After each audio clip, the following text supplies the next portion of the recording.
Hindi inaasahan ng marami na ang simpleng mosyon tungkol sa online participation sa Senado ay hahantong sa isa sa pinakamainit na political backlash nitong mga nakaraang araw. Ang akala ng ilan, ordinaryong procedural disagreement lang ito sa loob ng plenaryo. Pero habang tumatagal, mas lumalabas na hindi lang pala rules ang pinag-aawayan. Image, control, at public perception. Nagsimula ang lahat nang itulak ni Senador Rodante Marcoleta ang mosyon na payagan ang remote participation at online voting ng mga senador. Ayon kay Marcoleta, panahon na raw para gamitin ang makabagong teknolohiya upang matiyak na tuloy ang trabaho ng Senado kahit may absent na senador. Para sa majority, practical lang daw ito. Pero para sa minority bloc, delikado. Dito na nagsimula ang tensyon sa session hall. Tumutol ang minority senators at ilang sandali pa, nag-walk out. Kasama sa lumabas sina Senador Risa Hontiveros, Kiko Pangilinan, Bam Aquino, Mig Zubiri at iba pa. Dahil sa pag-alis nila, nawala ng quorum ang Senado at napilitang mag-adjourn ang session. Pero ang hindi inaasahan ng minority bloc, hindi simpatiya ang sumalubong sa kanila online. Backlash agad. At lalong uminit ang usapan nang diretsahang aminin ni Senadora Risa Hontiveros na bahagi talaga ng strategy nila ang hindi makabuo ng quorum. Ayon sa kanya, ginawa nila iyon upang hindi magamit ang kanilang bilang para maipasa umano sa maling paraan ang amendment sa Senate Rules. Wala silang quorum, subukan nila. Para sa kanilang kampo, prinsipyo raw ang dahilan. Pero para sa maraming netizens, obstruction. Naglabasan agad ang mga komento online. May nagsabing, kapag talo sa numbers, walk out agad. May nagsabi rin, hindi demokrasya ang gusto ninyo. Gusto ninyo kontrol kahit minority kayo. At habang umiinit ang issue, mas lalong naging sentro ng patikos si Senador Erwin Tulfo matapos niyang sabihing ginawa nila iyon upang preserve the integrity of the Senate. Hindi ito nagustuhan ng maraming netizens. Sa halip na suporta, laugh reacts ang bumuhos. Libo-libong laughing emoji ang kumalat sa social media posts tungkol sa paliwanag ni Tulfo. Maging si Doc Lorraine Badoy ay diretsahang bumanat at sinabing sa dami ng laughing reactions, malinaw daw na maraming Pilipino ang hindi naniniwala sa narrative na integrity ang dahilan ng walkout. At dito nagsimulang mabuo ang pinakamapanganib na narrative laban sa minority bloc. Matapang sa Senado, pero tiklop sa comment section. Mas lalo pa itong lumakas nang mapansin ng ilang netizens na may mga comment section na naka-off o heavily moderated sa ilang posts kaugnay ng issue. Doon na nagsimulang umikot ang mga banat online. Walkout sa plenaryo, walkout din sa criticism. Ang lakas magdrama sa session hall pero ayaw makarinig ng reaksyon ng taong bayan. At habang lumalaki ang social media pressure, sunod-sunod ding nagsalita ang iba't ibang personalidad. Si dating Senate President Franklin Drilon ay nagsabing kailangan umanong pigilan ang tyranny of the majority. The walkout was necessary because that was the only way to prevent the tyranny of the majority. When the minority bloc walked out, there was no more quorum, and therefore the proceedings or the session could not proceed. Pero hindi rin ito pinalampas ng mga kritiko. May mga nagsabi, noong sila ang majority, wala namang tyranny. Maging si PNP General Fillmore Escobal ay nagbahaging. Aniya, noong Team 8 Bulaga ang majority, walang tyranny.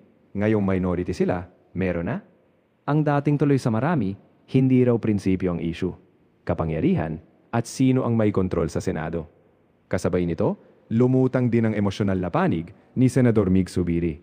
Sa isang mensahe para sa mga taga-Bukidnon, humingi siya ng paumanhin matapos makatanggap umano ng galit at pagkadismaya mula sa ilan niyang supporters dahil sa pagsama niya sa minority bloc. Ayon kay Zubiri, nasasaktan siya dahil marami raw ang nagtatanong kung bakit siya nasa minority. Pero ipinaliwanag niyang, pinili niyang samahan ng mga senador na ani ay hindi siya tinalikuran. Binalikan din niya ang umano'y betrayal na kanyang naramdaman matapos daw niyang suportahan noon tang ilang kapwa senador. Binanggit pa niya ang concert at birthday gathering noong 2024 kung saan tumulong umano siya upang suportahan ang ilan sa mga personalidad na kalaunan ay sumuporta sa pagpapalit sa kanya bilang Senate President. Sa tanan nagmahay, nasubukan ako na wala ko niuban sa majority group, pasaylohin ko ninyo. Kaya na ako papagtrabaho sa dili na ako kapartido. Kaya na ako makikstorya sa mga dili na ako kaparehas o itahonan. Nabuhat na nato ni sa una pa sama sa Juan Bukidnon. Kaya ang politika, kinahanglan adunay gihapon respeto, pagtinabangay o delikadesa. Pero lahi ang kontra sa politika ug lahi ang traidor. Katong lisaad pero nagtalikod sa panahon na kinahanglan ng barugan ang ilang gisulti mao kana ang buka. Katong Senate President pa ko, naay mga kauban ako na gitan-aw diretso sa akong mga mata ug lisaad kanako. Apil usab sa katong akong birthday celebration sa Bukidnon. Yan tong 2024 na Ben and Ben concert dito sa atong stadium sa Malaybalay. Napaganin dito nag-ingon, handog sa kamatayon ang akong suporta kay Senator Mig Zubiri. Napay nagsulti na he is the best Senate President ever. Pero wala pa ganing tulo ka semana, nibiya na sila kanako. Dito lalong nahati ang reaksyon ng publiko. May mga naawa kay Zubiri, may nagsabing tao lang din siya at nasaktan. Pero marami rin ang hindi kumbinsido. May mga netizens na nagsabing, welcome to politics. May ilan ding nagsabi, ngayon mo lang naranasan ang betrayal? At may mga mas matitinding komento pa na nagsasabing, hindi sympathy ang kailangan ng publiko. Accountability. Habang lumalalim ang issue, umasok na rin ang legal at constitutional debate. May mga abogado at legal commentators na nagsabing matagal ng parliamentary tactic ang walkout at bahagi ito ng democratic process. Pero may ibang legal experts din ang nagsabing hindi maaaring gamitin ang walkout para i-hostage ang buong legislative process. Maging ang usapin ng online participation ay naging mainit na debate. May mga nagsabi, noong pandemic, okay lang ang Zoom participation. Pero ngayon daw, na may ibang political alignment, biglang mali na raw ito. Dito muling pumasok ang accusation ng hypocrisy. Maging si Senador Robin Padilla ay nagpahayag na dapat daanin na lamang sa botohan ang mga usapin dahil iyon umano ang tunay na diwa ng parliamentary democracy. Majority rules, ayon pa sa kanya. Pero para sa minority bloc, hindi raw simpleng numbers game ang issue. Ayon sa kanila, may mas malalim na implikasyon umano ang pagbabago sa Senate rules, lalo na sa mga sensitibong usapin na maaaring pagbotohan sa hinaharap.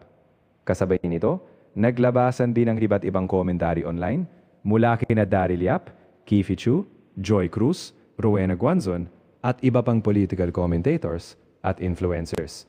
Halos iisa ang naging sentro ng mga batikos. Bakit daw tila handang makipagsagutan sa plenaryo pero hirap-harapin ang mismong reaksyon ng publiko online? Dito na tuluyang nabuo ang pinakamapanganib na perception para sa minority bloc, na ang walkout ay hindi na nakikitang simbolo ng protesta, kundi simbolo ng pagkatalo sa numbers. At habang pilit nilang ipinapaniwanag ang kanilang panig, mas lalo namang lumalakas ang narrative online na kung sigurado kayo sa paninindigan ninyo, bakit parang takot kayong husgahan ng publiko? Sa ngayon, wala pang malinaw kung paano matatapos ang bangayan sa Senado. Pero isang bagay ang malinaw. Ang tunay na labanan ngayon ay hindi lang tungkol sa quorum, hindi lang tungkol sa online voting, at hindi lang tungkol sa Senate rules. Ang totoong laban ngayon ay kung sino ang kayang kontrolin ng kwento sa mata ng publiko.